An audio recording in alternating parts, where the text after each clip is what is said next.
Bom dia, boa tarde, boa noite. Sejam bem-vindos mais uma vez ao nosso Na Veia, Defensoria Pública e Sistema Penal. Hoje estamos aqui, eu, Fernando Soubia, Rafaela Garcês e Gina Muniz em todas as suas glórias. E a gente resolveu falar sobre um tema que é muito importante, especialmente, claro, para a Defensoria Pública, e que acabou de cair aí na prova da Defensoria Pública de São Paulo. Então, já era algo que estava na nossa listinha. A gente achou que valia a pena passar na frente um pouco e debater hoje, que é o A gente tem chamado. lista, Fernando? Eu não sabia, Tem, não. tem, assim, a gente ignora ela, mas tem. A gente tem inclusive uma lista de devedor com uma tal de Rafa H6, que está devendo reconhecimento e proteção Sim, de dados. sim. Pois é, tá vendo? Tá vendo? Quis dar, Aquele momento da instrução em que você diz, por que quis eu dar uma fiz essa enquadrada em mim e levou uma pergunta? invertida da Exatamente. Gina. Aquela pergunta que sai, sai pela culatra. É, A pergunta que levou à condenação. pois é, essa Exato. injúria, isso é uma coisa horrorosa, né? Mas vamos falar do racismo ambiental, então. E o que é esse tal de racismo ambiental? São árvores racistas, né? Não, não é. O conceito, ele vai vir lá da criminologia verde, ou pelo menos, né, muito utilizado na criminologia verde, que é essa área da pesquisa criminológica que foca na questão dos estudos relacionados ao dano ambiental, crimes ambientais, o impacto dessas condutas para os homens, ou enfim, né, tem várias perspectivas, tem perspectivas mais amplas, menos amplas, mas não é esse o tema hoje.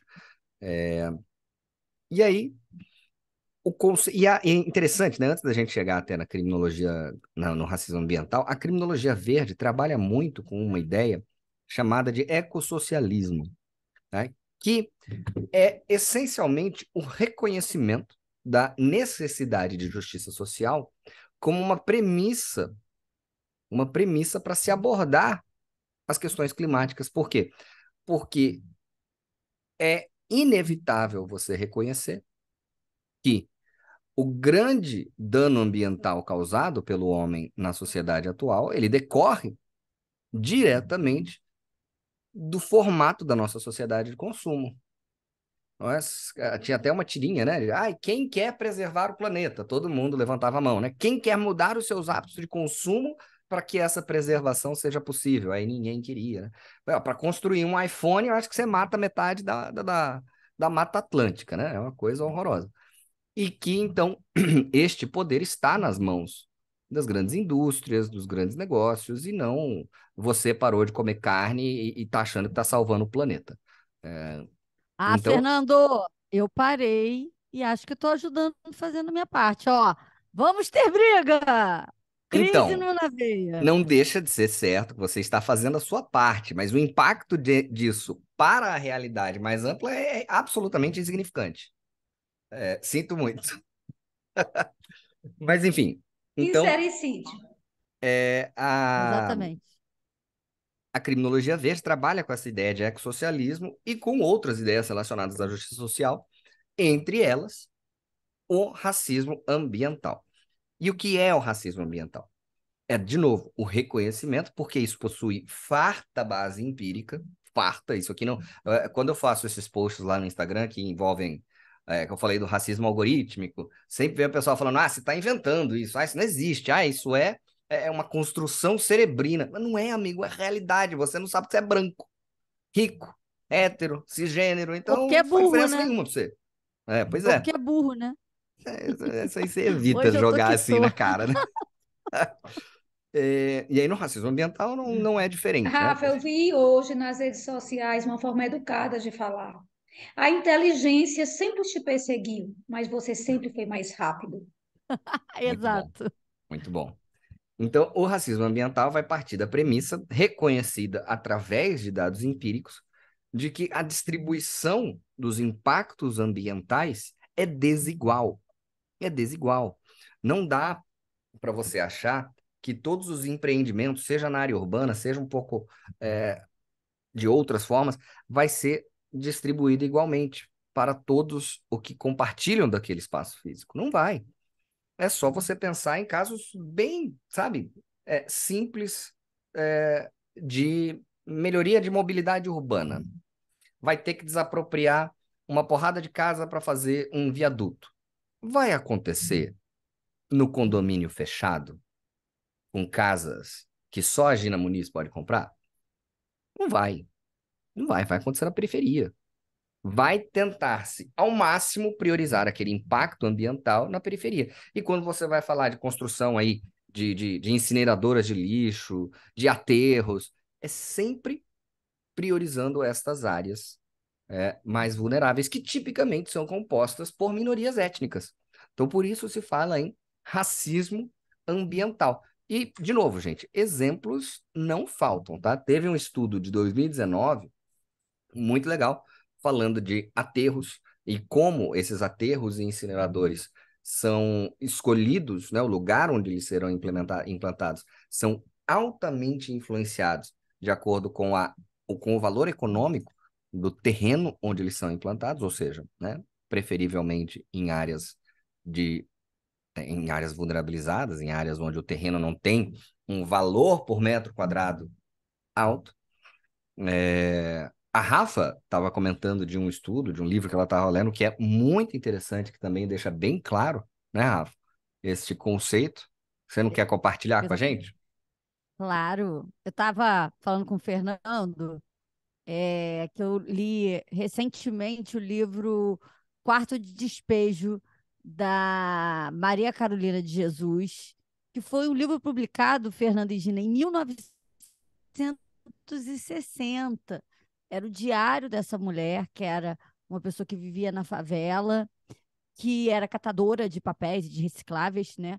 E aí também, né, Fernanda e Gina, assim, a gente tem até índices de reciclagem altas, em alguma medida, de alguns materiais, tipo latinha, o Brasil é líder, não porque existe uma política pública para que esses rejeitos sejam reciclados, sim, porque existe uma parcela da população que não consegue colocação no mercado formal de trabalho e aí vai trabalhar com a reciclagem. E a gente tem que valorizar esse trabalho, é importantíssimo, mas infelizmente ainda não temos associações muito fortes. Tem alguns grupos, isso a defensoria tem um papel essencial na criação dessas associações, fortalecimento das demandas desses grupos, né? Mas os catadores, os recicladores, assim, como regra, vão para essa profissão, para esse ofício, por não encontrar um lugar no mercado. E a Carolina era uma mãe solteira, uma mulher negra, mãe de 3 filhos, que os pais abandonaram, e ela foi morar na favela do Canindé, ficava às margens do rio Tietê. E já tinha sido deslocada, e você vê no livro dela a angústia, falando que aquela população ainda estava sob a ameaça de ser deslocada para outro lugar. E ela toda hora fala da diferença do asfalto para a favela, das condições de moradia precárias, com a presença de parasitas. Ela fala muito da presença de ratos, baratas, pulgas, das condições das crianças vivendo na lama, sem água encanada, sem, assim, né? Claro, ainda estávamos ali, né, no início aí assim, na metade do século XX.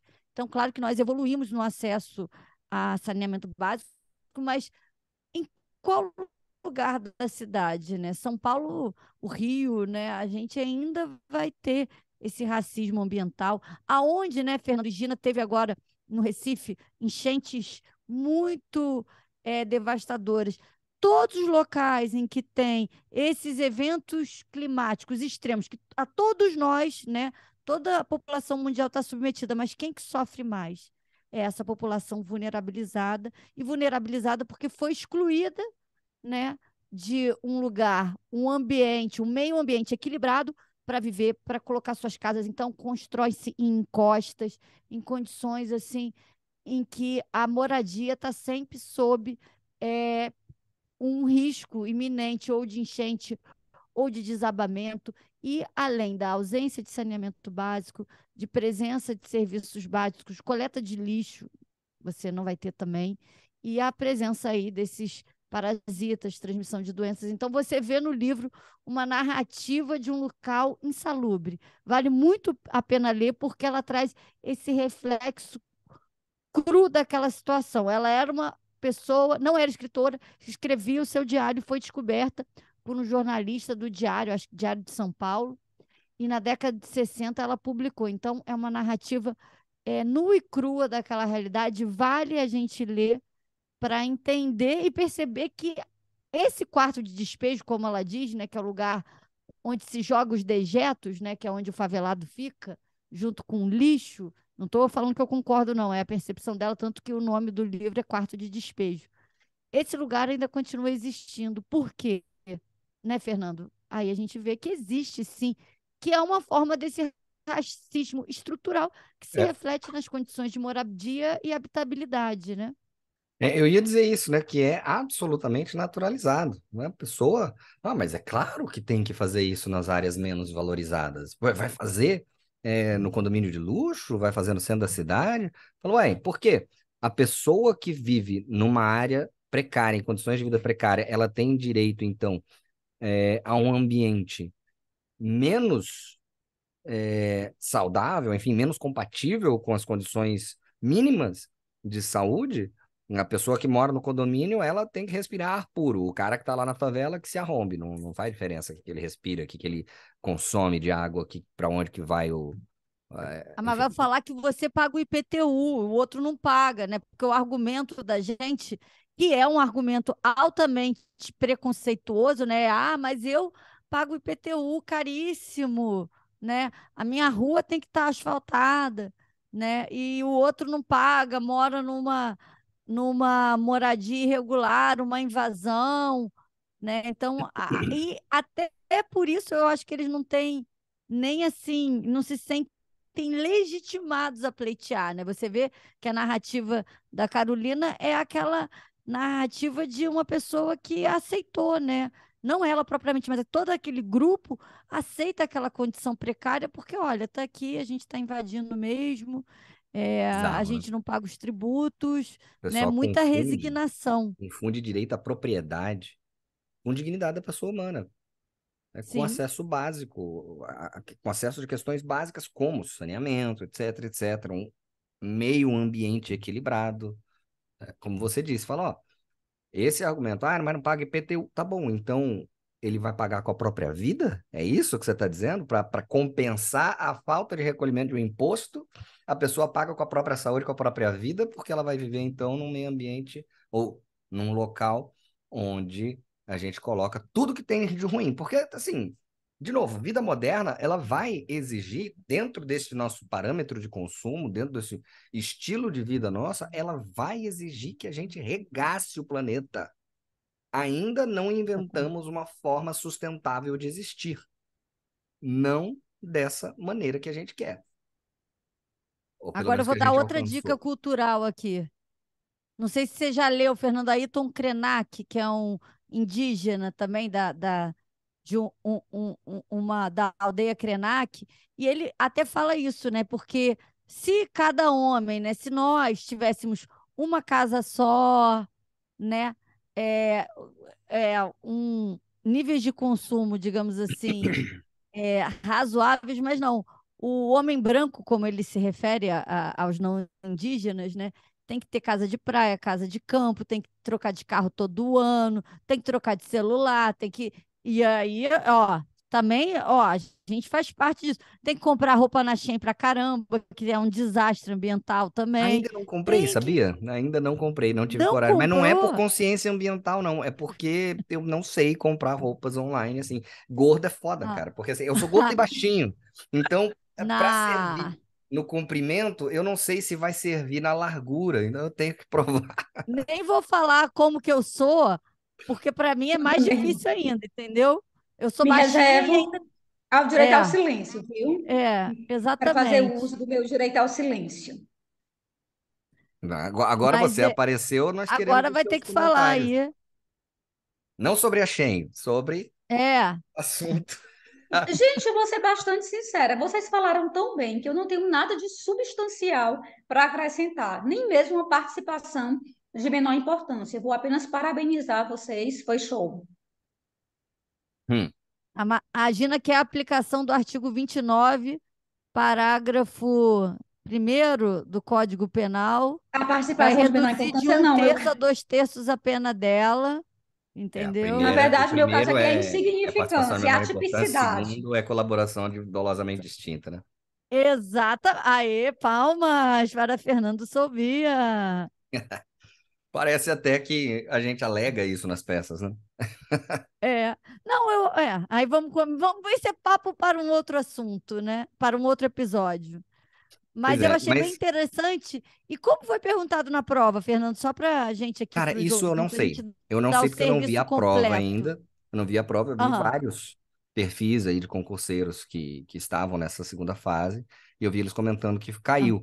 Mas assim, cara, se eu tiver que adivinhar como eu perguntaria, eu citaria exatamente como a gente estava conversando aqui. Olha, é uma comunidade vulnerabilizada, composta por maioria de negros, e decidiu-se fazer um viaduto ou implementar um aterro sanitário ou uma usina de compostagem naquela localidade, pipipi, popopó, que você, enquanto defensor, faria, né? Sem consultar a comunidade, sem nada, sem nenhum tipo de compensação financeira ou realocação, enfim, né? A gente pode falar até de gentrificação, né? Mas aí já é um volume 2. Mas eu imagino que tenha sido algo do gênero, né? Eu tenho uma No dica Rio. cultural também. Ah, tá. Só complementar aqui, Gina. No Fale, Rio, amor. quando houve, né, todo um movimento de Olimpíadas, né, para Uhum. fazer. Teve o caso da Vila Autódromo, que foi uma disputa muito grande da Defensoria. Nós, no final, não conseguimos só a indenização. Era uma população que tinha uma tradição no local e, mesmo assim, foi retirada. Foi uma longa briga, mas, assim, receberam a indenização. Mas, obviamente, quais foram os locais da cidade que as pessoas foram retiradas para a construção das áreas que seriam servidas à Olimpíada? Adivinha aí, Fernando? Ah, eu imagino que tenha sido lá na Barra da Tijuca. Tem um condomínio lá famoso, que tem uns Vilas da Barra, né? condôminos bem famosos. Poderia É. ter sido por lá, não foi? Não, foram só nas comunidades, para Putz, variar, né? que surpresa. Me colore que eu tô bege, né? É, Adorei. Gente, Gina, agora é você. minha dica cultural. Eu quero finalizar com a dica cultural, que esse foi apenas uma amostra grátis do que esperar do melhor curso de criminologia do país, ministrado pelo nosso londrino, Fernando Sobia. é, Exatamente. agradeço. Quem não sabe, toda indicação eu passo 30% para Gina. Então, Então, Não. gente, meu pix eu vou passar agora, porque E, e seus sem alunos têm. propaganda enganosa, porque querendo que o povo achando que eu vou ficar rica com isso, né? mas de fato, Não, esse ele fica assunto eu rico trato no sozinho, ele é curso. egoísta. Esse assunto eu trato no curso quando eu falo de criminologia verde. Porque é um ponto interessantíssimo e há muito tempo, né? Isso é caro da defensoria. Tem Eu muita não vi, pertinência não vi temática com a outra questão que defensoria. tenha perguntado, mas assim, estava super atrasado já para a defensoria perguntar isso. Estava super atrasado. A Defensoria Pública de São Paulo costuma fazer boas provas, puxadas, em temas que testam mais do que a capacidade de decorar do candidato, testa efetivamente, né, a compatibilidade do candidato com a instituição. Porque para estudar um tema desses, não é o cara que está ali só engolindo o código, né? É o cara que conhece, porque a Defensoria Pública de São Paulo também teve diversas ações civis públicas, assim como a que você estava falando do Rio de Janeiro, né, Rafa? E aí Sim, entra sim. naquela questão também que a gente falou no episódio passado, né? De também buscando no candidato esse perfil, né? Esse viés crítico. Não só Exato. fazendo questões decorebas, né? Isso aí. Uma criminologia tem que estudar com o Fernando, gente. Com certeza. Os índices aí agora vão fazer o jabá, né? Que eu também quero ganhar o meu dinheirinho aí. Os índices de aprovação da galera que estuda com ele são maravilhosos. E a didática dá para ver aqui. Parece até que é fácil, né, Gina? Eu e você que Então, somos. até eu entendi. Mas É, é, na eu, minha fase, na minha época, não tinha criminologia. Então, assim, eu sou uma iletrada no tema. eu vou te dar acesso gratuito. Na verdade, eu estou gravando um novo, né? O que tem a Eu ver pedi com acesso onde gratuito e me negou. Para Rafa, sim, né? Vamos começar a brigar agora. Eu acho que é hora de acabar esse É, episódio você para a já gente fazer. tem o seu exatamente. percentual nas vendas. Você sossega. Mas então, vai sair um curso novo. Esse que está online é de 8 horas, eu estou fazendo um de 15, aprofundando um pouco mais os temas, falando mais, por exemplo, de teoria crítica da raça. A Rafa falou da. Esqueci o nome da autora do livro, Rafa, me perdoe. Maria Carolina de Jesus. É, e a teoria crítica da raça, ela põe em evidência a importância de obras como a que a Rafa contou para vocês, por conta do lugar de fala, né? É o que a Tula Pires chama de voz da cor, são essas narrativas. Tipicamente, eles se referem mais a narrativas de escravos, né? Os escravos ou fugidos, ou libertos, ou filhos de escravizados, enfim. E da importância de se trazer essas narrativas, porque é algo tão alheio à nossa realidade, que como você falou, Rafael, o pessoal às vezes acha até que é mentira, ou não consegue terminar de ler, porque é algo Sim. visceral, foi uma violência absurda, né? Então é muito importante. Então, depois, quem quiser, de fato, o curso é bom, gente. Eu fico brincando aqui, mas o curso foi feito com muito carinho, muito estudo e está bem estruturado. Agora chega de propaganda, né? Comprem o curso do Fernando. Comprem, comprem, comprem. Pronto, tô fazendo Assegurem podcast com minhas aquele roupas cara da lá do. Shein. É, Ó, gente, as roupinhas da Shein aí, mas Ah, não, agora o nosso descambou tudo. Mas olha só, Fernando, eu acho sim que atitudes individuais fazem diferença, tá? Acho mesmo. ok. Fala, a gente vai dissentir nesse tema, mas eu acho, gente. Não, veja, não, agora eu preciso fazer a defesa também. Não estou dizendo que as pessoas não devem fazer isso. Devem, é porque a partir de uma mudança de mentalidade coletiva, a gente alcança. Mas a gente Exatamente. mudar um hábito específico, sem mudar todos os outros, sem ter um impacto na sociedade de consumo como um todo, sem ter um impacto na sociedade capitalista, tal como a gente vive, acaba sendo muito minimizado esse impacto individual. É isso que eu quis dizer. Não que você esteja errada. Tenho inveja, gostaria de fazer o mesmo, mas eu gosto de um bifão. Então é isso aí, gente. Gente, na Então tá na veia. veia. Veia.